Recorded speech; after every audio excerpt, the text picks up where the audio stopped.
Hello, I'm Beth Joey and welcome back to my YouTube channel.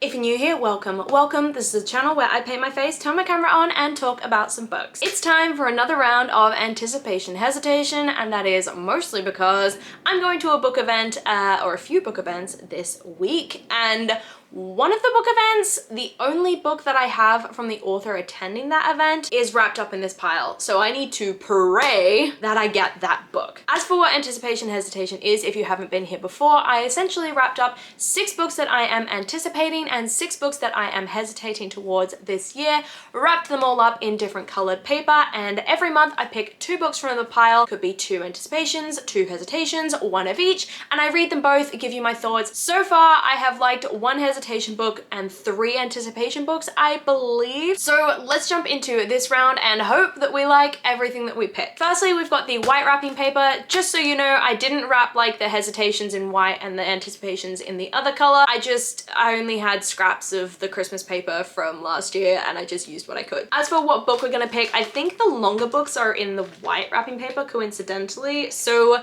let's pick Eeny, Meeny, Miny, Mo, catch a tiger by his toe, if he squeals let him go, Eeny, Meeny, Miny, Mo. This middle one. Let's unwrap this guy and see what we've got. Let's pray for an anticipation because I had some good luck last time liking both of the anticipations that I unwrapped, which, you know, it's always what you want. Oh my god, I'm doing a really bad job of this. So what book have we... Oh, I hope this is what I think Oh, it's what I think it is. Oh, I'm so excited. It's True Crime Story by Joseph Knox. I literally just watched a video where Megan over at Meg with Books was talking about this book and it made me really want to pick it up even more. So I'm so excited to be reading this one. As for what this is about, it says, in the early hours of Saturday, 17th of December 2011, Zoe Nolan, a 19-year-old Manchester University student, walked out of a party alone. She was never seen again. 7 years later, writer Evelyn Mitchell finds herself drawn into the mystery and begins piecing together what really happened back then. But where some versions of events make sense, others are troublingly inconsistent. One thing is for sure, Zoe isn't the woman she was pretending to be, and she may be missing, presumed dead, but her story is only just beginning. Part of the reason why I am so keen for this one is because it sort of does this like metaverse kind of thing where the author becomes a character in the story, and apparently there's a moment where it's just like jaw-dropping and the author's involved in that. That is the first book. I'm super excited to pick this one up, but it is not the book that I was hoping for. Fingers crossed the book I'm hoping for is in the other wrapping paper. So now we've got the gold wrapping paper. Which one are we getting vibes for here? This one? Let's go, yeah, let's go with this one and pray that it's the book that I need it to be. So yeah, let's open her up. Fingers crossed for me out there, everybody. You know, pray for me that this is the book that I need it to be and I don't have to film 6 more of these videos before I get it. Oh, thank God, it's the book I need it to be. Oh, thank God. Okay, so this book is Reputation by Lex Croucher. I'm going to a Waterstones event where Lex Croucher is being interviewed by a YouTuber, I think, who's become a blogger and also works in publishing. That's like my dream. So yeah, I'm going to that, I think on Thursday or Friday this week. And I really need to read this book before I go because I've never read anything by the author before. And I think it's bad form to show up to an author event not having read the book that the author has written. Anyway, as for what this book is about, it says, Regency just got a little more rebellious. Abandoned by her parents in favor of a sea view, middle-class Georgiana Ellers has moved to a new town to live with her dreary aunt and uncle. At a particularly dull dinner party, she meets the enigmatic Frances Campbell, a wealthy socialite and enchanting member of the in crowd. Through Frances and her friends, Georgiana is introduced to a new world of wild parties, drunken debauchery, mysterious young men with strangely alluring hands, and the sparkling upper echelons of Regency society. But high society isn't all it's cracked up to be, and the price of entry might be more than Georgiana is willing to pay. I'm just loving that this is gonna give me like Bridgerton vibes, but there's gonna be scandal. I mean, it looks like a bunch of young girls with wine glasses that, you know, doing what's not expected of them. This is the next one that I'm gonna be picking up. But as for which one I'm going to be reading first, I'm probably just gonna look and see which one has an audiobook from my library and start with that. Okay, unfortunately it doesn't look like Scribd or my library has the audiobooks for these. I'm gonna pick up Reputation first because that's definitely the more urgent one for me. True Crime Story will come next. Let's get into it. I will give you my thoughts in a bit. Hey Okay, so we are officially into update 1 of Anticipation Hesitation, and I am very glad to say that I have finished Reputation by Lex Croucher. I gave this book 3 stars, and I think I'm very, very glad that I went and saw Lex Croucher live at Waterstones at an event recently, because it explained a lot more about this book that I didn't necessarily understand previously. My rating I don't think changes because I still have to go with how I felt at the end of the book in the position of a regular reader who wouldn't have had that necessary insight. But yeah, as usual with these reviews, let's go straight into the core pile rating and go through each of the different categories to figure out why this book got to 3 stars. First, we've got characters. I don't think there was a single truly likable character in this story, and I'm not 100% sure if that was fully intentional, because it definitely gave me Gossip Girl vibes in terms of the toxic friendships and the drama and the scandal and just how melodramatic everything seemed, but in a Regency setting. If the aim was for Georgiana to appear as a naive girl who is sort of coming into this world that she doesn't really know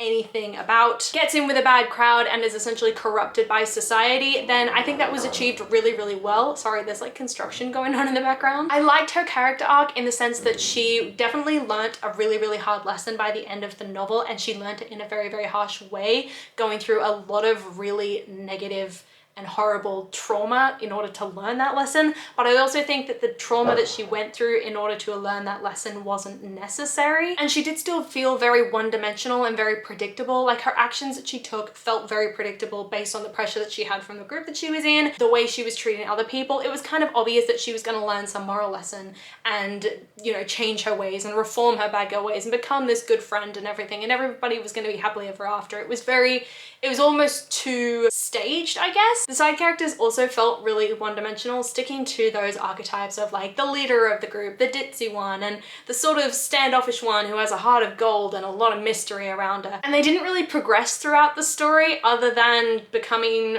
better people, I guess, by the end, and truer to themselves. I thought the romance between Thomas and Georgiana was sweet and cute, but I also felt that it was very rushed because you didn't actually get much time with Thomas and Georgiana actually interacting with each other. You definitely could feel the angst and the tension between them, and I definitely rooted for that romance because I knew that it was coming, but you just didn't get a lot of time with them. So I'm like, it kind of came out of nowhere. And maybe that's sort of sticking with the Regency era where you do build these marriages in a very, very short space of time, but I would have liked a little bit more of them just interacting with each other and a little bit more foundation for that romance, rather than just constantly seeing in Georgiana's head that she's obsessed with this guy without any real reason as to why, because she's only really had one conversation with him. As for atmosphere, the atmosphere in this story was definitely strong, but I don't think what I grasped was necessarily what was intended. Given the rise of shows like Bridgerton and Queen Charlotte, the latest sort of release in that world, it's very, very easy to picture that Regency era, but I definitely think the book did a good job of describing it in its own way. You know, the clothing and the parties and the scandal and the rules. Like I said, in the character section, the story definitely gave very Gossip Girl vibes in terms of the scandals and the friends sabotaging each other and everybody being a bit two-faced. As for the writing, when I initially looked this book up on Google, it said that it was a YA, but going to the event with Lex Croucher, she said it was adult. So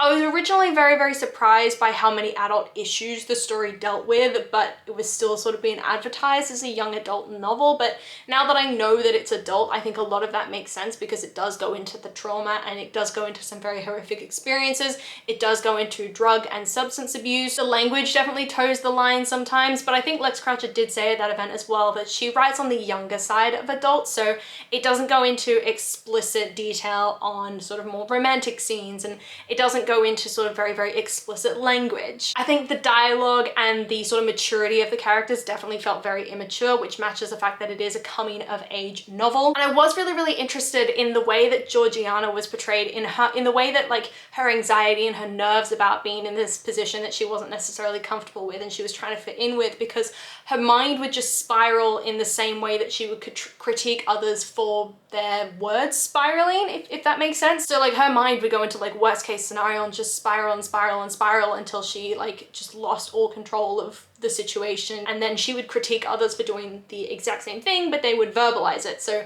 I guess the emotional immaturity was really, really clear in that sense. As for the plot of this story, unfortunately, it was just too predictable for me to really get behind it, for me to really feel surprised by it, for me to feel satisfied by the end of it. There weren't enough reveals or catalyst moments throughout the novel that really kept me hooked. I don't know how necessary the more violent and traumatic scenes were to the plotline. I think they could have been removed and the overall outcome still would have been achieved. But I will say the plot did still hold a certain level of drama that I really enjoyed. So it's kind of like a guilty pleasure novel. As for intrigue, because the story was kind of predictable, I didn't really have such a high level of intrigue, but I think the drama of it is what kept me coming back in the same way that I was saying before. It's a guilty pleasure read. You know, you keep coming back because you want to know what crazy thing they're going to do next. As for logic, I think the logic really, really suffered in this story, especially in the way that the characters would act considering the world and the time period that they were in. So for example, you know, you'd have these aunt and uncle that are clearly worried about scandal and their good name in this society, and then they forgive in a matter of seconds the incredible bad and scandalous and reputation harming behavior that Georgiana undertook throughout the novel. They just forgive that, and they like banish her parents for getting mad at her for it. I'm like, she literally could have destroyed your good name and your family, and that's like really important in this time period, so why are you forgiving her? It was kind of all a bit too happily ever after for my liking. As for enjoyment, to give Reputation the credit it deserves, I really did enjoy the read of it, the drama and the mass melodrama that was this story, but it ultimately was kind of predictable. It ultimately was not very satisfying, and it did feel really, really young for me in an adult novel. So I gave the book 3 stars. I did enjoy it, but yeah, not the best thing I've ever read. So that's the first book in this round of anticipation hesitation. The next book that I'm going to be reading, as you know, is True Crime Story by Joseph Knox. So I'm going to jump straight into this one, and I will let you know my thoughts in a little bit.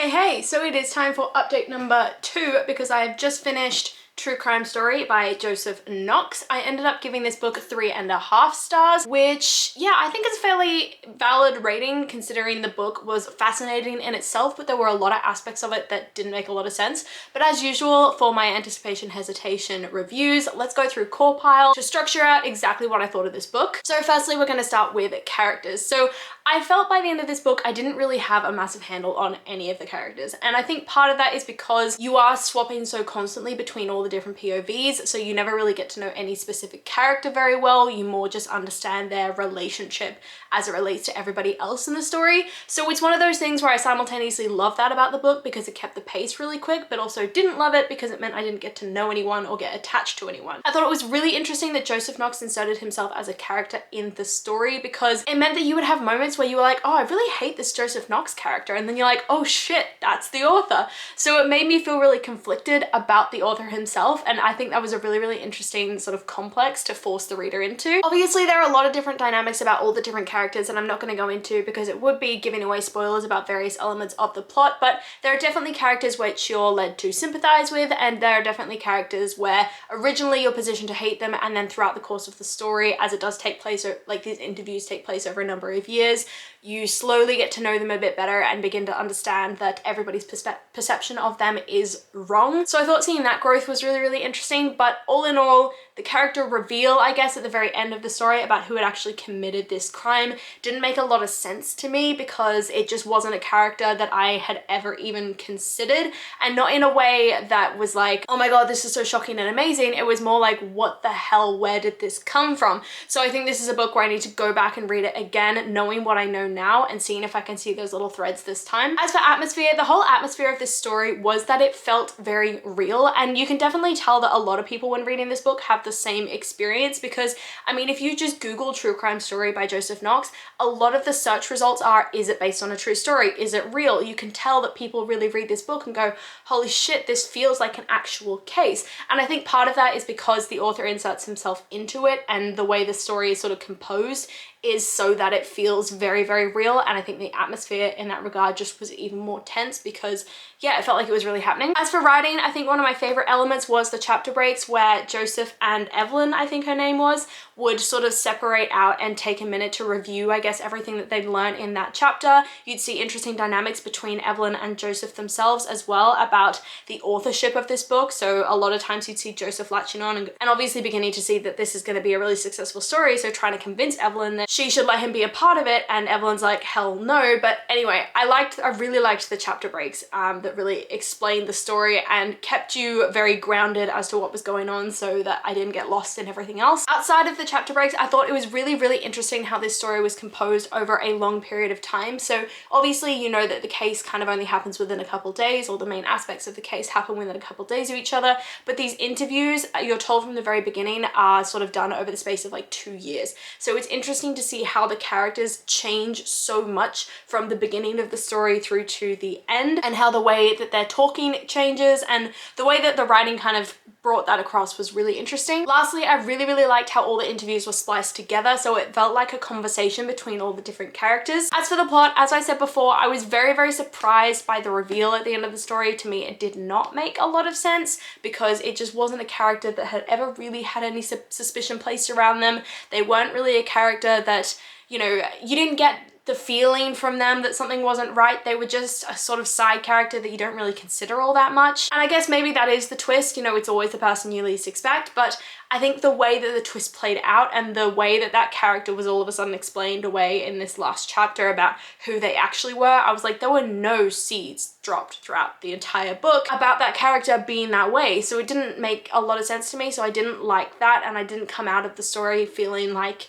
it was a really, really well plotted book, because the ending was just such a shock and so random. As for intrigue, it is no secret that I find mixed media stories way, way, way more intriguing than any sort of normal narrative style story. I think it's such an interesting way to tell a story. I think it's a really difficult way to get absolutely right, because you just don't have those sort of set-in explainers like you do in traditionally written stories. So yeah, my intrigue was super high because I love mixed media, and I would highly recommend listening to the audiobook for this one as well, because it's full cast and all the voices are so distinct. So yeah, intrigue was way, way high. Logic, again, the logic issue was around that main reveal, but other than that, I liked how it all kind of came back to, you know, these real people dealing with real issues and dealing very authentically with a murder investigation. Everybody sort of turned against each other in the ways that you'd expect, and some people banded together in the ways that you'd expect. New relationships were formed. You know, the logic of all that made a lot of sense, but obviously the reveal didn't. And as for enjoyment, yeah, I did enjoy my time with this book. It was slightly hindered by the end, but all in all, it was a really, really fascinating read. So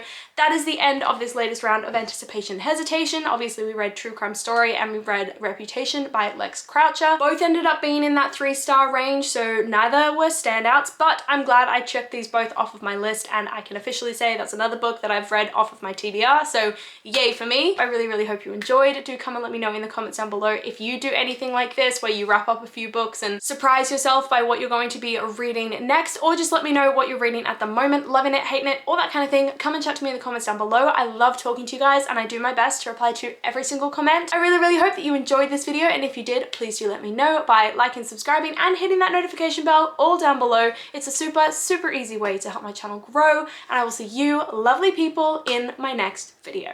Bye!